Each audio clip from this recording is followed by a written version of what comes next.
A beautiful sunrise in Cambodia. This land, however, was once shrouded by one of the most horrifying tragedies of the 20th century. This liberation monument is the symbol of freedom from French domination in 1953.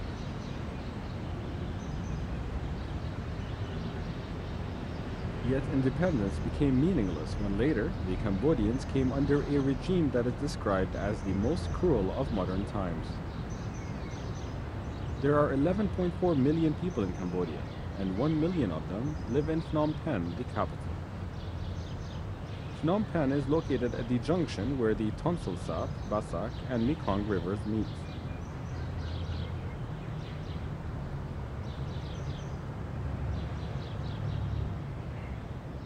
Here, the river is the most important means of communication.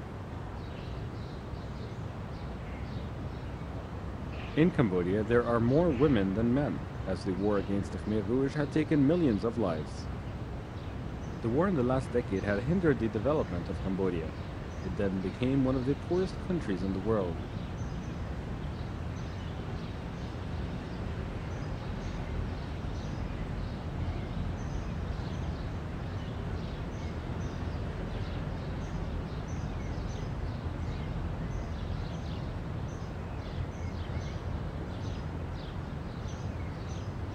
Goods are still delivered on horseback, and people work as hard as they can to earn a living.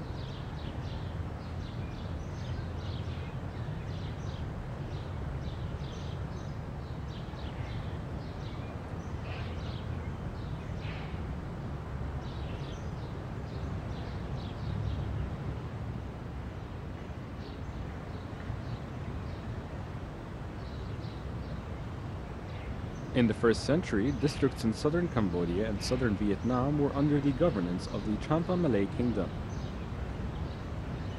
The Siamese conquered them in 1296, and Vietnam captured the districts at the Mekong River mouth in 1471.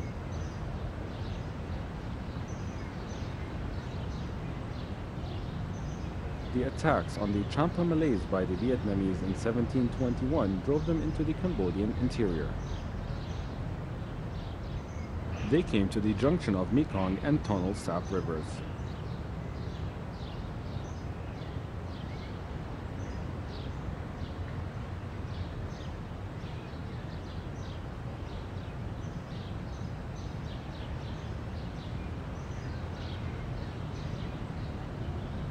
There are 13 Champa Muslim Malay villages along this river.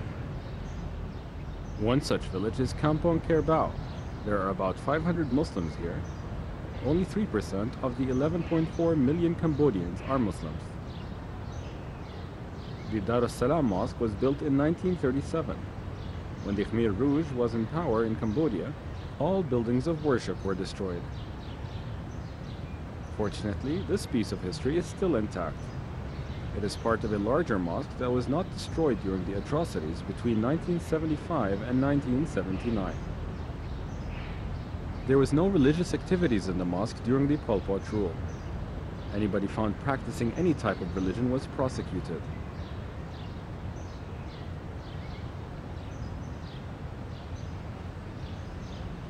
The Muslims here were able to protect their faith. This they owe to the traditional education system known as the Pondok system. It is a system adopted from Patani, Thailand, and Kelantan, Malaysia. Education then was carried out secretly.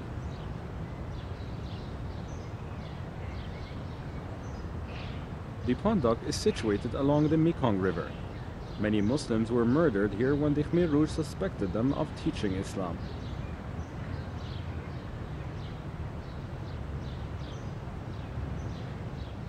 Zakaria bin Yusuf was 7 years old at the time. Now he is a student at the religious school.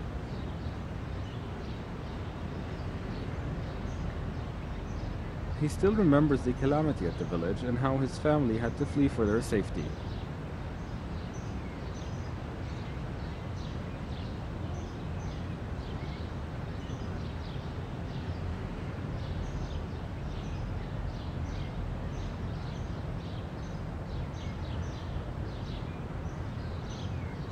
With peace, Islam is revived. The sounds of people reciting the Holy Quran is heard again.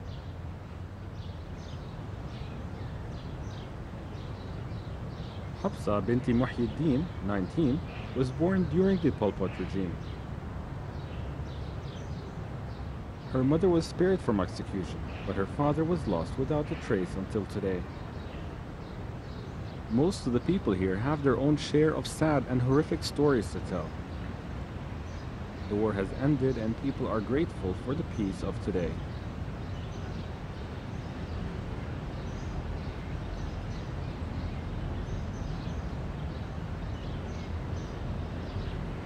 The Islamic education has been revived. Hafsa has been studying here since the end of the Pol Pot regime.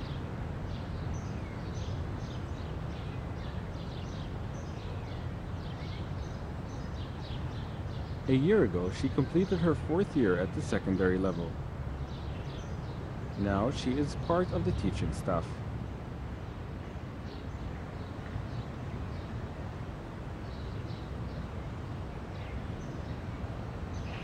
Cambodia took a very long time to recover from the effects of the war. 3 decades of wealth was destroyed, and today the Muslims are building a better future through education.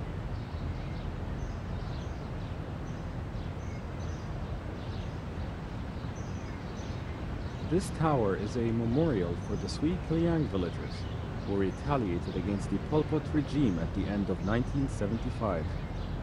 The regime had ordered them to cease praying and fasting in the month of Ramadan. Women were ordered to shorten their hair. 1,200 Muslims decided to fight the fully armed Pol Pot soldiers. Nearly all of the Muslims died. The Khmer Rouge era from 1975 to 1979 brought about 3 major problems to Cambodia: poverty, illiteracy, and disease, all hard to eradicate. Also, many women became widows and were forced to become the sole breadwinners in the family. This is the new generation of Muslims in Pol Pot village. These children were born in the transition period between the times of calamity and peace. They are still too young to understand the sufferings their mothers had to go through.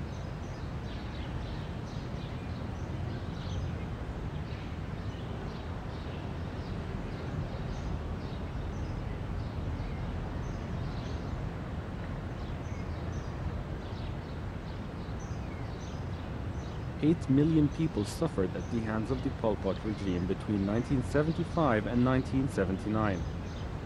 In these 2 districts of Kampong Cham province, 40,000 Champa Muslims were killed mercilessly.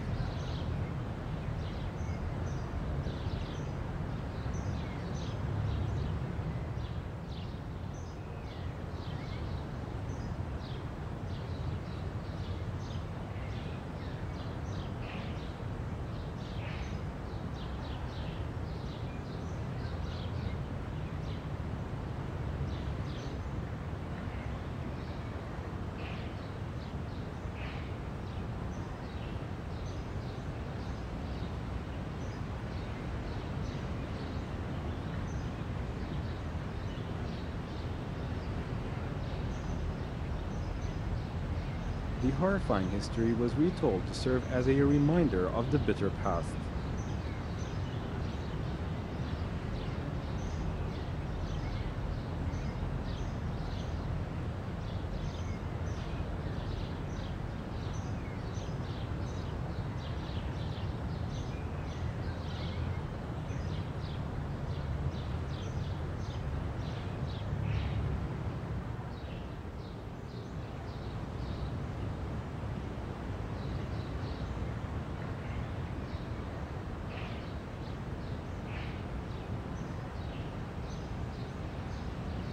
Cambodia used to be an exporter of rice.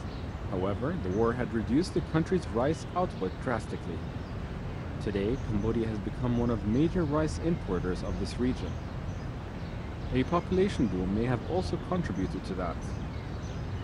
In 1975, Cambodia's population was 8 million. Now, it has reached 11.4 million. 90% of them live in rural areas and work on paddy fields.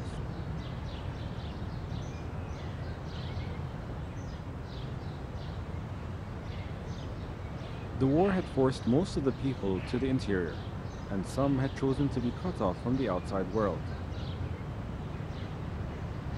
One such group is the Friday people. Although they still claim to be Muslims, they are very far away from Islam. Since they alienated themselves from the outside world, they have not been able to learn the true teachings of Islam from qualified Muslim scholars.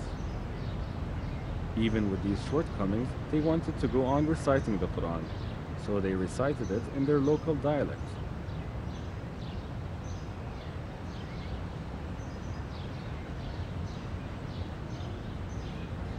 Their usual attire consists of white clothes and turbans. They also shave their heads bald and are known as the Zahids. They only perform the prayers once a week on Fridays, thus the name the Friday people.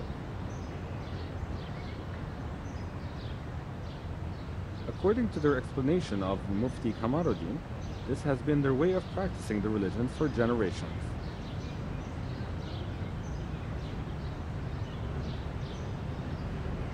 In fact, everything is referred to an old book their ancestors created. It was written in the Cham language.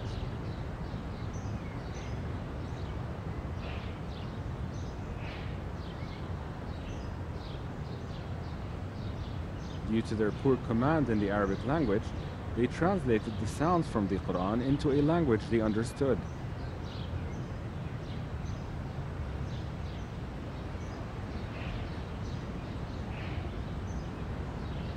The Jumnik village, on the other hand, is an example of a Muslim settlement. 6,000 of the 250,000 Cambodian Muslims live here. Most of them are fishermen and farmers. During the Pol Pot regime, 2,000 people from Jumnik were murdered.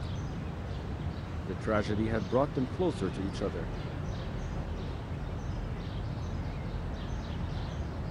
Only today do they have the opportunity to improve their understanding of Islam. The mosques are always filled with worshippers. Mufti Kamaruddin guides the regularly held religious classes. Local scholars hold a huge responsibility to rebuild the faith of the Muslims of this shattered nation.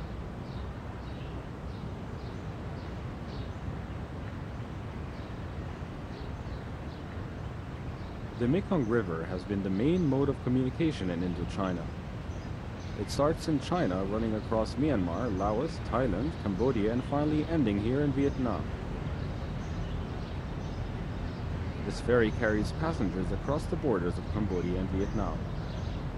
Cambodia is the area at the junction of the Mekong and the Tonsil Sap rivers, while the Mekong River is in Vietnam.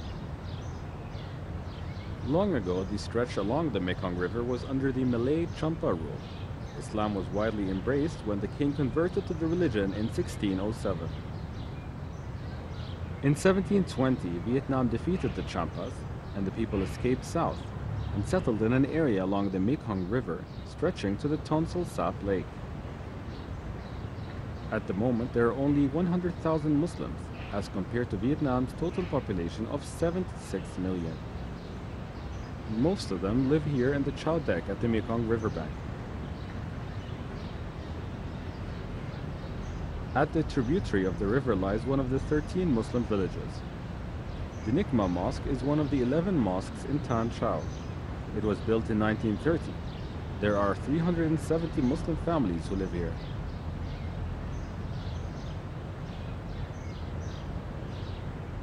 In 1992, the Vietnamese government allowed its people to practice their respective religions freely.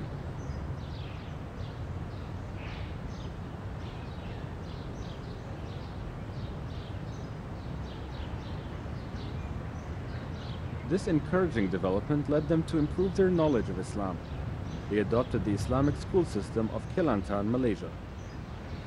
The only difference is that the language used is Vietnamese.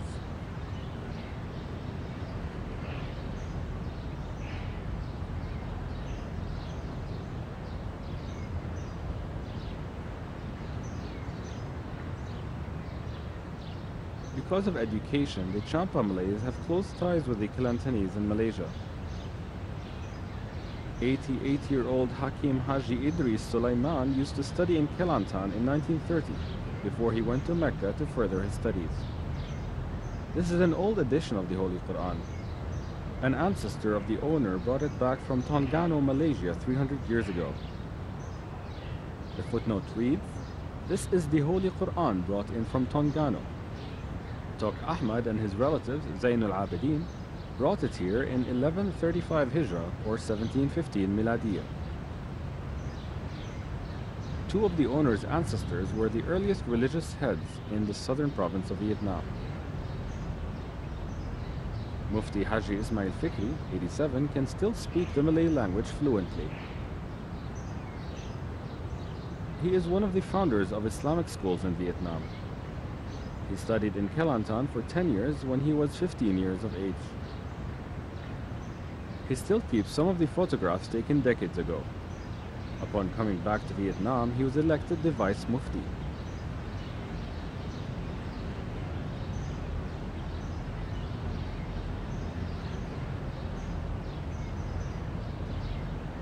Mubarak Mosque, the first mosque in Chao Chiang.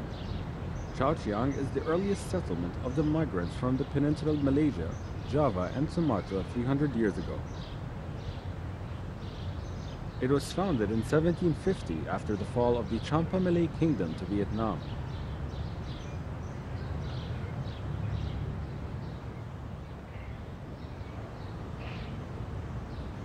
Originally constructed with bamboo, this majestic mosque was rebuilt through funds donated by the Indochina Muslim Association, based in the United States.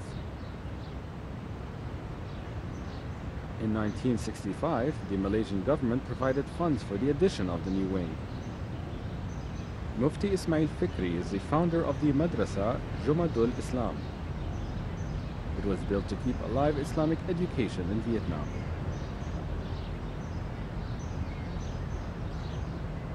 The Islamic educational institutions in Vietnam are initiated and supported by the 100,000 local Muslims. Thus, resources are always limited.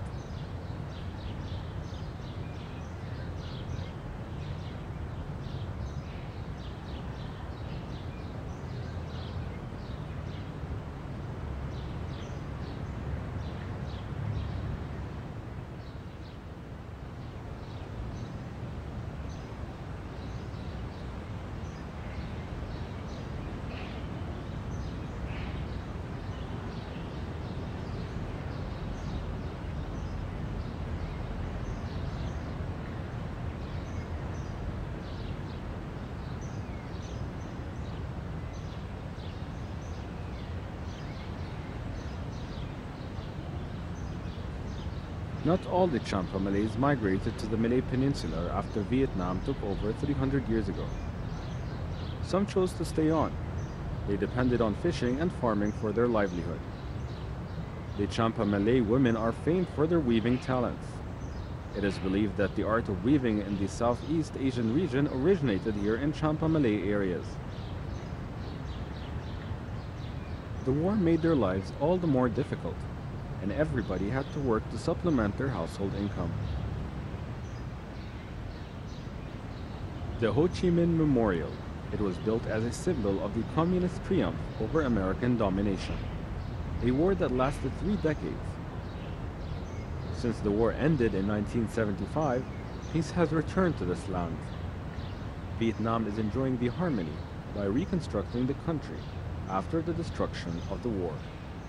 The Muslims are also rebuilding their lives to combat poverty and illiteracy. They have a long way to go on this long road to total recovery.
a stone.